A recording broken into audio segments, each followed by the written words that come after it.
El Evangelio es novedad. Esta es la historia, que andamos buscando cómo presentar el Evangelio de manera novedosa y buscando las cosas de cómo presentarlo de manera novedosa, presentarlo, hablarlo, definirlo.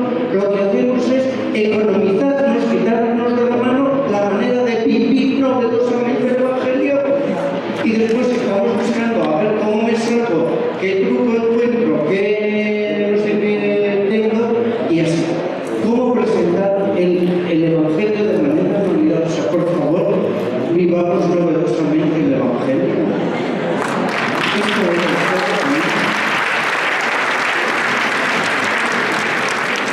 es Padre Toribio Tapia, ¿cómo podemos entender como alguna palabra más acerca de la adaptación y abaratamiento del Evangelio o de la acción evangelizadora?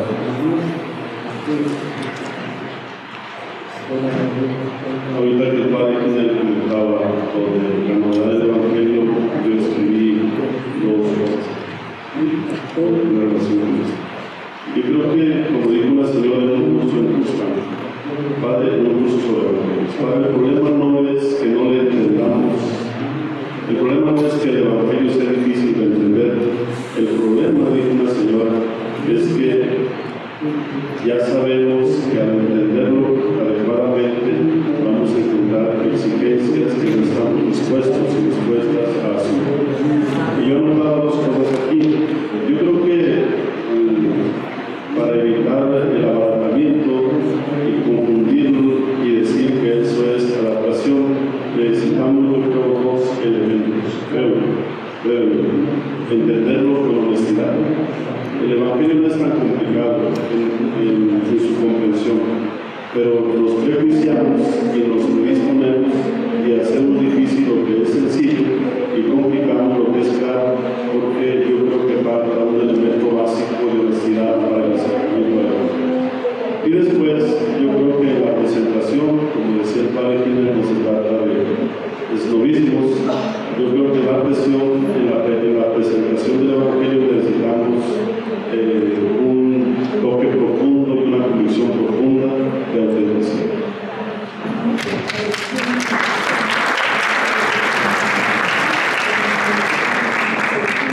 Presbítero Javier González, esta novedad en las expresiones del Evangelio no son un escándalo para los agentes de pastoral que continúan con la arteriosclerosis.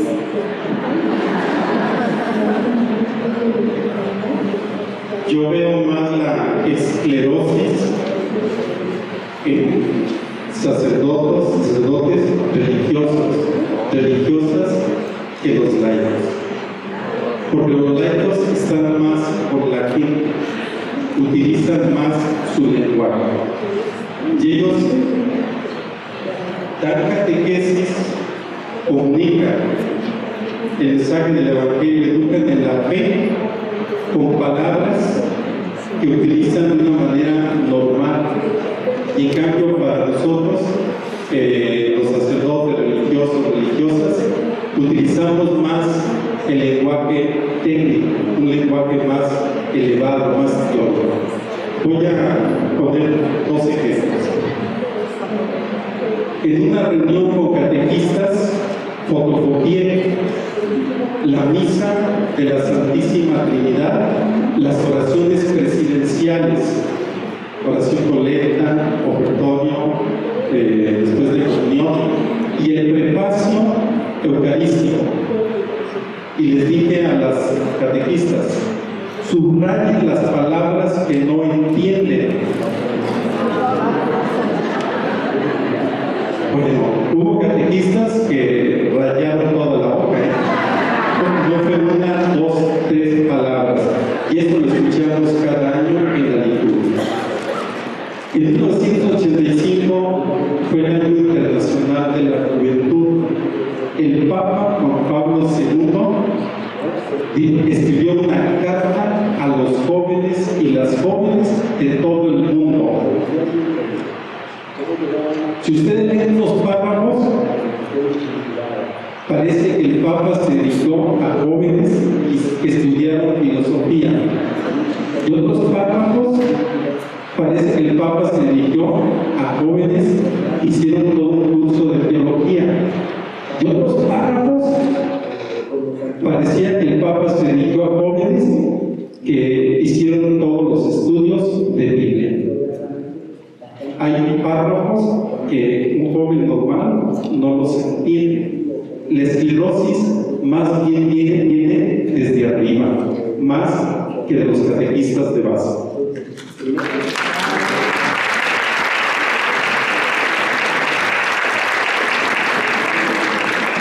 Padre Toribio también, ¿por qué el Evangelio es una buena nueva para algunos y mala nueva para otros? Por ejemplo, homosexuales, divorciados. ¿Se puede condenar o excluir con y desde el Evangelio? Eso por último, no se puede excluir ni con ni desde el Evangelio. El Evangelio en sí mismo es buena noticia para todos, podemos estar de acuerdo en eso. De hecho, Jesús proclamó el Evangelio, proclamó el proyecto del reino, la buena nueva, como buena noticia para todos. Solamente que tendríamos que hacer una distinción. Una cosa es que el Evangelio sea buena noticia para todos, y otra cosa es que agrade a todos. Con el Evangelio tenemos una enseñanza crucial en Lucas. Lucas incluso yo creo que superó a Marcos en el envío de los discípulos en el capítulo 10 con relación a Marcos 6, porque Lucas da a entender con mucha claridad que el Evangelio junto con la paz casi nos identifica como dos elementos fundamentales en la misión del envío. Entonces Lucas deja muy claro que la paz y el reino todos lo necesitamos, aunque no todos percibamos esa necesidad. Incluso yo creo que la paz y el reino todos la necesitamos, incluidos los que estamos en contra de ella. Y Lucas introdujo una frase que a mí se me hace magistral de parte de Lucas en relación a Marcos, y es que Lucas dice: y proclama la buena nueva del reino. Y si alguien no acepta, si en alguna ciudad no acepta la buena nueva del reino, Lucas hace un giro muy bonito y dice que les diga a los discípulos: sepan de todas maneras que el reino de Dios se va a seguir proclamando. Es decir, desde el Evangelio no se puede justificar ningún tipo de exclusión. El Evangelio es buena noticia para todos, incluidos los que no queremos o los que atentamos contra el reino y la paz. Porque los cambios se necesitan en la iglesia o se necesitan en la sociedad. La transformación se necesita no porque todos la queramos, sino porque todos la necesitamos. Algo semejante pasa aquí.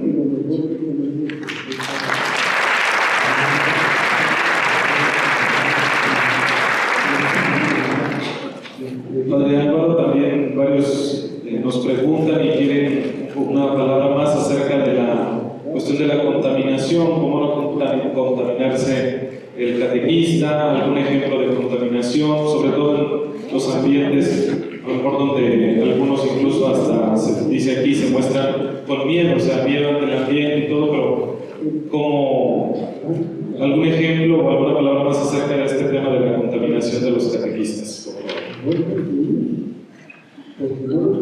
Pues la mejor manera sería preguntarles, comenzar aquí ahora a hacer un examen de conciencia.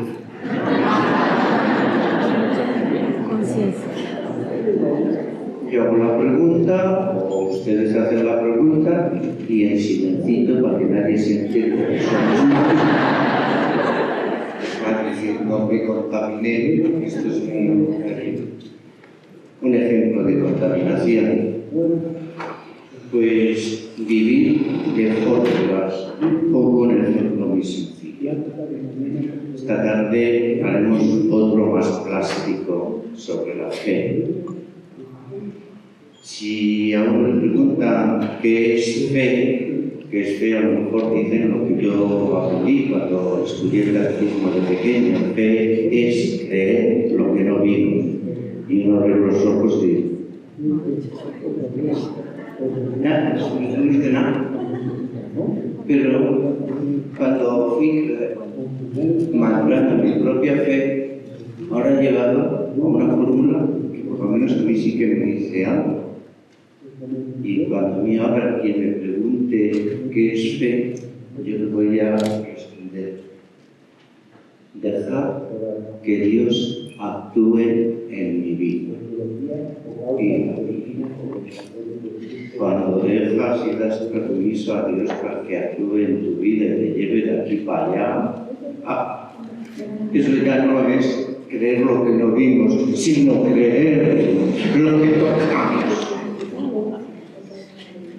¿Qué les quiero decir? Una contaminación es no profundizar en lo que decimos, no profundizar en lo que decimos que nos repitan porque así creemos que sabe la gente cosas. Parece que eso. Una contaminación es contentarnos con salvarnos con fórmulas aprendidas y no personalizarlas. A mí me parece que necesitamos una cura de caer en silencio, y que la palabra comience a surgir en el corazón. La ponencia de Javier a mí me ha interrogado muchísimo y me ha hecho surgir unas preguntas, Javier, por lo menos lo quiero decir así, de cara a cara. Me ha hecho surgir unas preguntas cuando hablamos a los catequistas de un nuevo lenguaje, necesitamos un lenguaje. Oye, vamos, nos va a salvar el tener un nuevo lenguaje. Las ciencias de la comunicación y toda la historia que puedan traer, nos va a salvar aplicar al creyente todas las teorías, que me parece que está bien, o eso nos va a condenar y nos va a proteger más, sabiendo más y evitándonos meditar el Evangelio y que dentro de mí surja una palabra creyente. Tengo miedo. Creo que nos ayudan mucho las cosas, pero que no ahogue la palabra que surge de escuchar y meditar la palabra. Que las palabras no ahoguen la palabra que surge de meditar la palabra. Basta.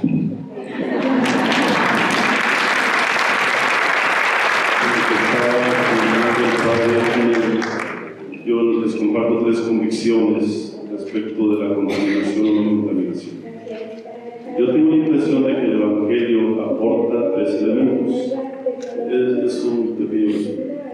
Las personas estamos acostumbrados o acostumbradas a vivir de eslóganes. Yo creo que debemos habituarnos a vivir de razones, y eso lo da el Evangelio. Luego, en segundo lugar, las personas estamos acostumbradas a vivir de estímulos, y el Evangelio, los sinópticos rechazan los estímulos. El discípulo tiene que vivir de principios. Una religiosa me dijo en un curso en la universidad: padre, algún texto del Evangelio que me anime. Le dije: madre, no hay ninguno. Es decir, uno no puede basar el compromiso evangelizador o la identidad cristiana a partir de estímulos, aunque esté muy lejos. Tenemos que vivir de principios.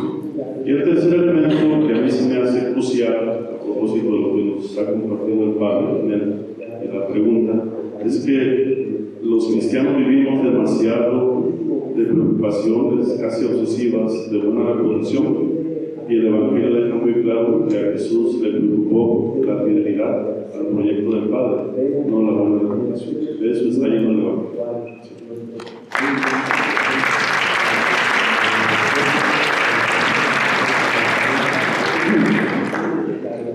en todos los años que llevo trabajando en la pastoral catequética, CELA, también como profesor de ITEPAL, con frecuencia yo he notado que se subestiman las ciencias humanas en la catequesis. A un catequista como ustedes, laicos, por ejemplo, ya no digamos más a quienes son sacerdotes, religiosos, religiosas, como catequistas no se les pide que sean expertos en psicología, pero un conocimiento básico de la psicología nos va a ayudar mejor a nuestra tarea de educar en la fe. A ustedes no se les pide que sean expertos en sociología, pero unos conocimientos básicos de esa disciplina nos ayudan a entender los condicionamientos históricos y sociales para realizar mejor nuestro trabajo catequístico. Y así podría decir de la pedagogía, de las ciencias de la comunicación y particularmente de las ciencias del lenguaje. Sobre estas últimas, nos seguimos subestimando. Yo diría primero ignorando y también subestimando el aporte que pueden ofrecer las ciencias del lenguaje para que haya una mejor comprensión, aceptación, asimilación y vivencia del Evangelio en nuestras vidas y en nuestra sociedad. Por ahí va mi idea.